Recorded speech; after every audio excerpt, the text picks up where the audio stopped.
Welcome to Standard Chartered Money Insights, a podcast series by Standard Chartered Bank that brings you market views and insights on the go. Welcome to Cut to the Chase. Today is Thursday, the 14th of September. I'm Daniel Lam, your host for the podcast. The US CPI release was the key figure overnight. The monthly inflation actually accelerated in August, while the increase in headline inflation from 20 bips month-on-month to 60 bips month-on-month was in line with consensus estimates. The core index 30 bips month-on-month rise came in slightly above expectations.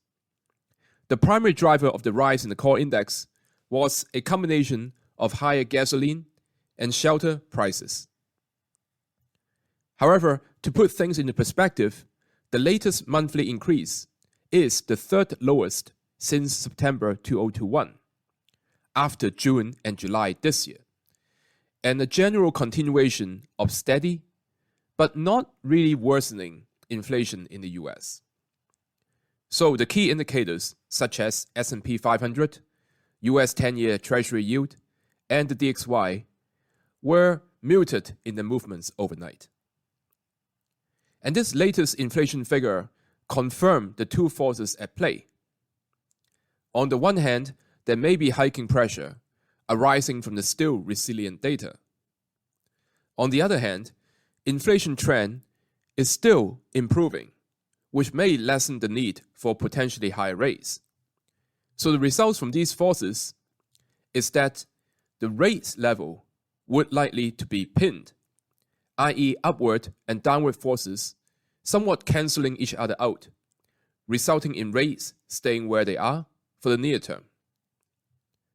So this potential drop in rates volatility is likely to represent a good opportunity to buy into longer-dated DMIG government bonds for investors to lock in an attractive level of yields. This kind of exposure is good to keep because DMIG government bonds had historically performed solidly during times of recession.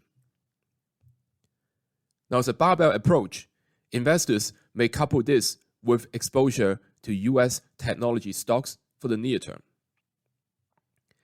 Now, long-term audience of this podcast would recall that US technology stocks can do very well on the run-up to a recession. On the micro front, US technology stocks continue to show strong earnings and profit margins, and they would get benefit from a steadier or gradually falling long-term yield environment in terms of their valuation. That is all from me for today. As always, if you enjoy this podcast, please don't forget to rate and like it. Thanks for listening, and we wish you a happy day ahead.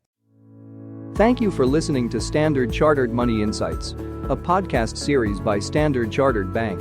For more details, visit Market Views on the Go on our website or click the link in the description.